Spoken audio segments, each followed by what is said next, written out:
वन्दे मातरम् वन्दे मातरम् सुजला सुफला मलयज शीतला शस्य श्यामला मातरम् वन्दे मातरम् शुभ्र ज्योत्स्ना पुलकितयामिनीं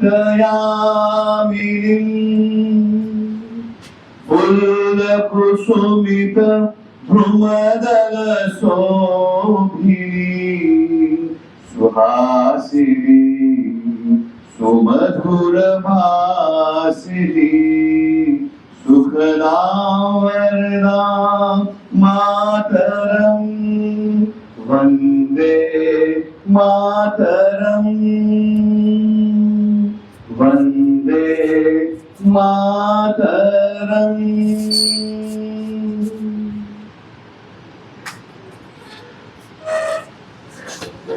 একটু communication gap হয়ে গেছিল, মাতৃবন্দনা বা দেশমাতৃকার বন্দনা হলো, তবে আমার ঠিক খবর ছিল জাতীয় সঙ্গীত পরিবেশনা হবে। যাই হোক, দেশমাতৃকার বন্দনাই হয়েছে। আমি এবার অভিজিৎকে অনুরোধ করবো যে উত্তরী এবং পুষ্পস্তবকে সম্মানীয় বিশেষ বরণ করেন। प्रिया उनका ही लेना, हाँ उस एंगल से लेना, उस साइड से लेना, वो जो বর্তমান ভারতী এসপি ফাউন্ডেশনের পক্ষ থেকে অভিজিৎকে তুমিও এসপি ফাউন্ডেশনের পক্ষ থেকে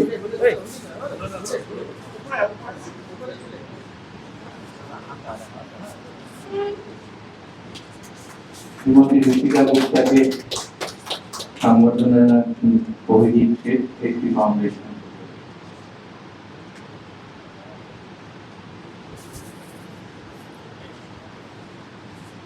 স্নেহাশিষ্ট প্রেসিডেন্ট চেষ্টা কলকাতা এবং বিশিষ্ট সাংবাদিক সমাজে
नाम करिए तो मैडम आप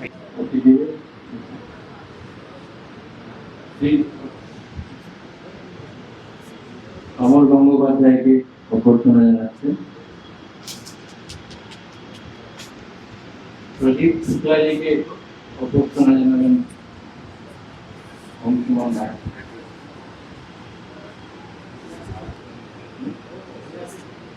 স্নেহাশিসকে অনুরোধ করবো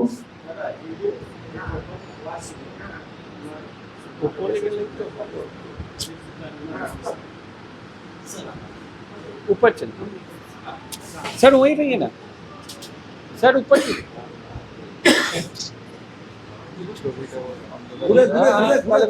बोलना पड़ो।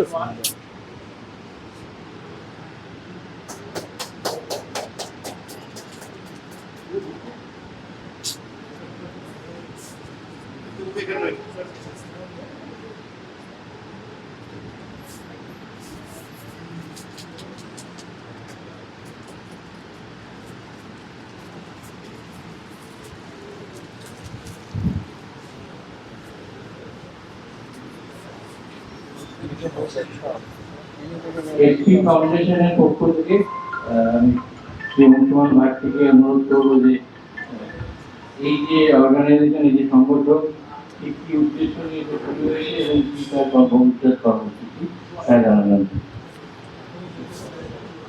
सबसे पहले मैं आदर अतिथियों का स्वागत करता हूं, जिन्होंने हमारे आग्रह को स्वीकार कर अपना बहुमूल्य समय हमें प्रदान किया।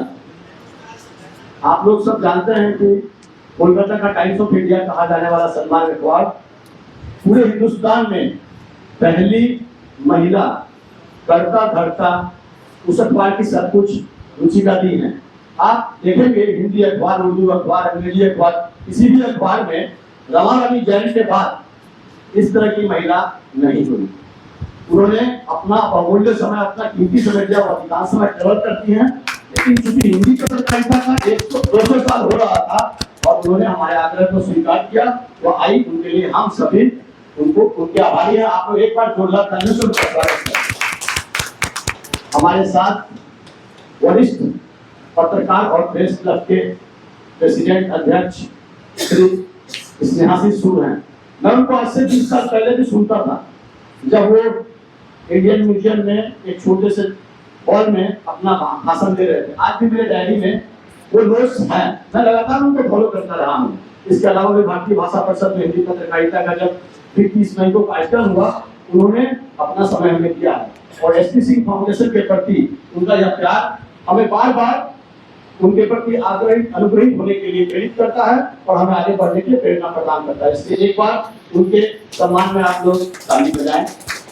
हमारे साथ हमारे मेंटर भारतीय रेल, जो भारत का सबसे बड़ा रोजगार देने वाला प्रतिष्ठान है, उसके वरिष्ठ अधिकारी PRO श्री प्रत्युष घोष सर हैं। उनका भी धन्यवाद। इससे पहले कार्यक्रम में भी उन्होंने अपनी उपस्थिति जताई थी और उनके बाद धन्यवाद देना चाहता हूँ श्री समर गांगुली जी को। ये लेखक होने के साथ साथ अधिवक्ता भी हैं और लगातार लेखन में, बांग्ला लेखन में सक्रिय हैं, लेकिन हिंदी पत्रकारिता के कार्यक्रम में आकर इन्होंने अपना बहुमूल्य समय दिया। इसके लिए उनका भी बहुत बहुत धन्यवाद। अब मैं 2 शब्द एसपी सिंह फाउंडेशन और इस कार्यक्रम के बारे में बोलना चाहता हूँ। आज ये कार्यक्रम जो आज सुबह में भी एक कार्यक्रम था, मैंने अखबार में देखा, वो भारतीय भाषा परिषद में था। तो आप लोग सभी जानते हैं कि 30 मई को हिंदी का पहला साप्ताहिक निकला था, लेकिन शायद बहुत कम लोगों को पता है कि हिंदी का पहला दैनिक अखबार कौन सा था। हिंदी का पहला दैनिक अखबार समाचार सुधा वर्षन था। और सबसे आश्चर्यजनक बात यह है, तथ्यपूर्ण बात यह है कि उसके संपादक कोई हिंदी भाषी नहीं थे।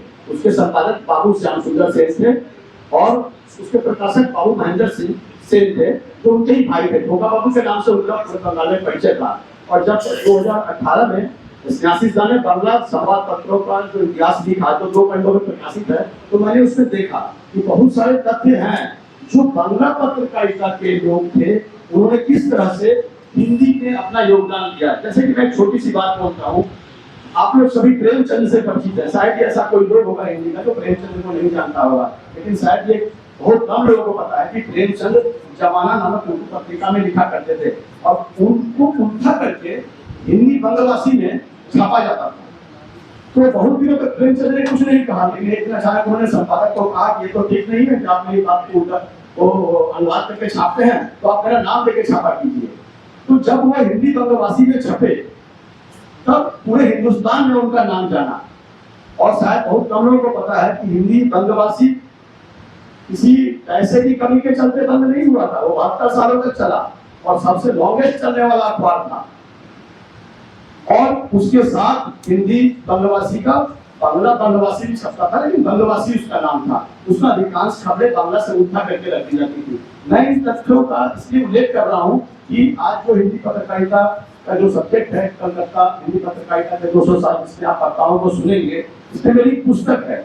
ये एक तरह से मेरे पुस्तक का पोस्टर अनावरण भी है, जो मैंने रुचिका जी को ही बताया है, क्योंकि मैं अकेला हूँ, मुझे सहायता की जरूरत है। हमारे साथ हमारे प्रकाशक भी हैं, उनका भी परिचय मैं करना चाहता हूँ, श्री अजय कुमार मोहता, जिन्होंने मेरी इस किताब को छापने का बीड़ा उठाया, वो इस किताब को एडिट कर रहे हैं। तो मेरी किताब में हिंदी पत्रकारिता के बारे में उन तथ्यों का विवरण है कि जो आप जान नहीं सकते हैं। वो कहीं उपलब्ध नहीं है। जैसे कि सन्मार्ग की कहानी, धर्ममार्ग, सन्मार्ग, कर्ममार्ग, सन्मार्ग जो है बाबूराम अवतार गुप्त की आत्मकथा है, लेकिन इस आत्मकथा को अभी भी बहुत कम प्रति उपलब्ध है। मुझे ये प्रति सन्मार्ग के प्रधान संपादक माननीय विवेक गुप्ता सर ने उपलब्ध कराई थी।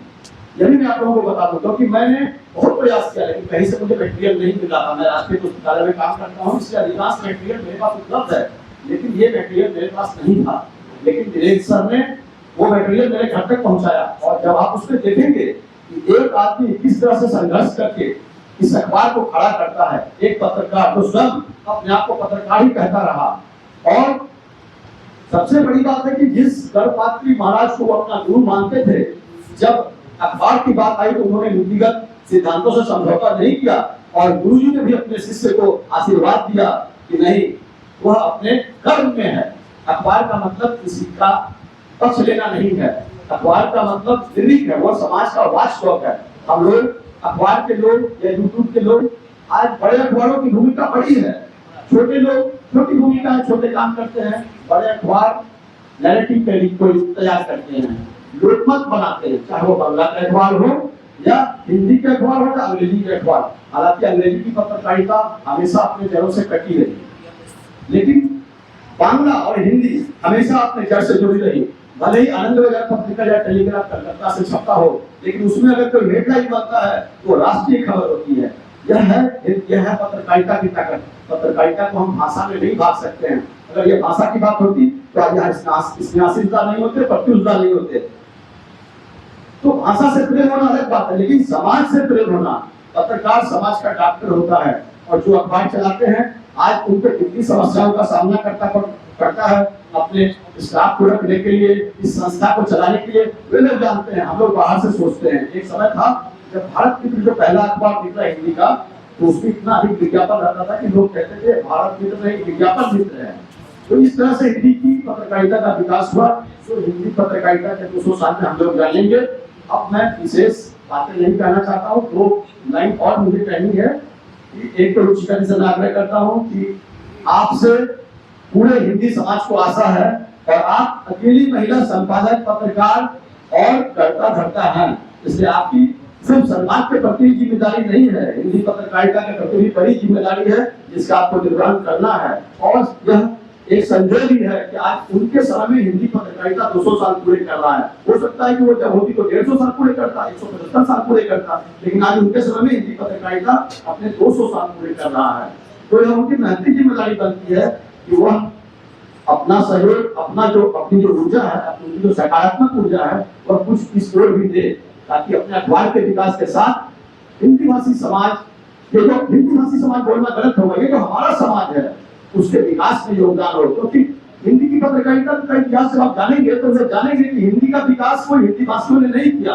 हिंदी के विकास में बांग्ला भाषियों, मराठियों और उन लोगों की भूमिका रही, खासकर प्रवासी राजस्थानियों की भूमिका रही, जिसके चलते हिंदी का वह स्वरूप आप देख पा रहे हैं। यह कहना गलत है कि हिंदी के विकास में हिंदी भाषियों की भूमिका थी। हिंदी की भाषियों की भूमिका नगण्य थी। सबसे अधिक पीड़ा न हिंदी भाषी को और हिंदी भाषी थे उन लोगों ने उठाया। तो मैं एसपी सिंह फाउंडेशन की ओर से आप सभी का स्वागत करता हूं, आप सबको धन्यवाद देता हूं कि आपने अपना कीमती समय दिया। और संख्या भले ही कुछ हो, लेकिन आपने अपनी उपस्थिति दर्ज कराई। कुछ लोग तो पटना से आ गए, बाहर से भी अपने कार्यक्रम में चले आए। कितने लोगों को मैंने सुबह कॉल किया, उसके बाद भी वो आ गए, क्योंकि वो यह नहीं सोचे कि यह कोई अभिमान का विषय है कि सुबह में कॉल किया गया है। वो इसलिए आ गए कि हिंदी पत्रकारिता दिवस जो आप मना रहे हैं कि आज के दिन ही उद्दंड मार्कंड निकला था, तो हिंदी का पहला साप्ताहिक था। और अब मैं 2 लाइन सिर्फ एसपी सिंह फाउंडेशन के बारे में कहना चाहता हूँ कि इसकी शुरुआत मैंने अभिजीता के साथ की थी, और आज धीरे धीरे हमारे साथ ऋतिक जुड़े, हमारे अभिभावक न्यासीदा हैं, प्रत्युषदा हैं। तो हम लोग चाहते हैं कि इस तरह से एसपीसी मेमोरियल लेक्चर जो है हम लोग बाबू रामोता लुक्का पर, बाबू कुंतल अग्रवाल पे और उन लोगों पे चलाएं जिन्होंने हिंदी की पत्रकारिता को पुष्पित पल्लवित करने में अपना समय दिया है और अपना जीवन दिया है। बाल मुकुंद गुप्त मात्र 42 साल तक ही जीवित रहे, लेकिन उनके लिखे शमशीर शंभू के चिट्ठे और जो लेख है हिंदी पत्रकारिता का इतिहास, आज भी हिंदी पत्रकारिता की अमूल्य धरोहर है। तो मैं बस इन 2 शब्दों के साथ अपनी बात समाप्त करता हूँ। आप सबों का बहुत बहुत धन्यवाद जो मेरी बातों को इतने समय लेकर सुना। वैल्स को, आपके वैल्स को धन्यवाद। और मैं अब कार्यक्रम को आगे बढ़ाता हूँ। ऋतिका को माइक सौंपना है। धन्यवाद अंशुमान बाकी के। काश मैं भी हिंदी बोल पाता। তাই অনেক কষ্ট করে শিখিয়েছি। বাংলা ভাষীরা যার মধ্যে হিন্দি বলতে গেলে জাস্ট একটা হসন্ত দিয়ে দেয়, মানে বিশ্বজিৎ একটা করে নামের পরে হসন্ত। বা আমার আর এক কলিগ ছিল, ফটোগ্রাফার ছিল, ও যখন ড্যান্সারটা কাজ করতো আমরা ইন্ডিয়ান এক্সপ্রেসে, ও 3-4 মাস কাজ করার পর বললো হিন্দি কাগজে কাজ করে আমার হিন্দিটা খুব ইমপ্রুভ করে গেছে। আমাদের ছবি তোলো ভাই, তোমার হিন্দিতে ইমপ্রুভ করবে কি করে? হিন্দি বলো তো দেখি, ও কি বলতো ভাবি যাবি। আমরা হিন্দি ভাষীদের মতো কিন্তু ল্যাঙ্গুয়েজটা বাংলাতেই থাকতো। ওই জটায়ুর সময় থেকে বাংলা ভাষীরা হিন্দিটাকে, আমি জানি না অংশগ্রহণরা এইভাবেই প্রচারের কথা বলেছি কিনা, আমি নিশ্চয়ই বাংলা ভাষীদের একটা অবদান থাকবে হিন্দি পত্রকারিতা এগিয়ে নিয়ে যাওয়াকে। আমি আর সময় নষ্ট না করে শ্রীমতী ঋতিকা গুপ্ত অনুরোধ করবো ওনার ভাষণ দিতে।